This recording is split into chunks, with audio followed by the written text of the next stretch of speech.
Hello, friends. I hope you all are doing good. Honorable Supreme Court has given a favorable judgment and GST appeal pre-deposit matters.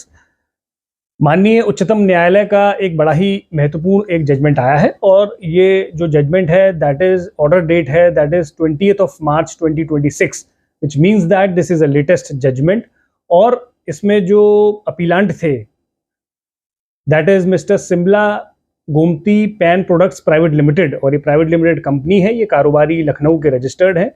और this appeal order of the supreme court ने उन सभी कारोबारियों को relief दिया है जो कहीं ना कहीं फाइनेंशियल हार्डशिप होने के कारण प्री डिपॉजिट जो 10% जीएसटी में प्रावधान है उसको जमा कराने में फाइनेंशियल हार्डशिप उनको रहती है।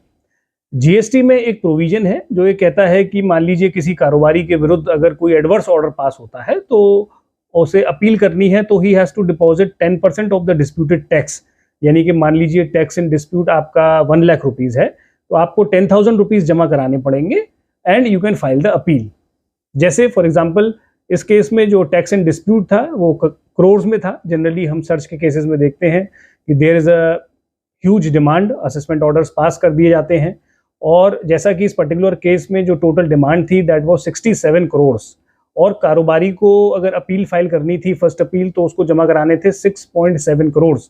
लेकिन चूंकि this was an excessive amount and जो अपीलांट था इसमें जो प्राइवेट लिमिटेड कंपनी है वो फाइनेंशियल हार्डशिप में थी, तो उसने इसी ग्राउंड पे रियायत मांगी कि I will not be able to deposit this 10% pre deposit. और ये जो प्रावधान है मैं आपको बता दूं this is a mandatory provision, और मैंडेटरी प्रोविजन होने के बावजूद supreme court has given a relief considering the genuine hardship of the appellant. उन्होंने देखा कि अगर मान लीजिए समस्या जेन्युइन है तो उस केस में सुप्रीम कोर्ट ने बोला है कि आपको जमा कराने होंगे 5% ऑफ द अमाउंट, यानी कि करीब 3.5 करोड़ रुपए आप जमा कराइए।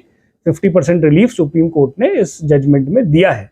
तो what is the conclusion? Conclusion ये है कि अगर मान लीजिए आपका भी कोई ऐसा मामला है जहां पे डिमांड एक्सेसिव है और there is a financial genuine financial hardship, और उस प्री डिपॉजिट जो 10% अमाउंट है आप उसको जमा कराने में विफल रहते हैं, तो अब you can go into the writ petition और आप निवेदन ये कर सकते हैं कि फाइनेंशियल हार्डशिप के कारण 10% का जो मैंडेटरी प्रावधान है वो फॉलो कर पाना आपके लिए संभव नहीं है। और ऐसे केसेस में अब the supreme court is in favour of the जो कारोबारी है उनके पक्ष में अब सुप्रीम कोर्ट है। This was all from my side. Thank you and have a nice day. Thank you very much.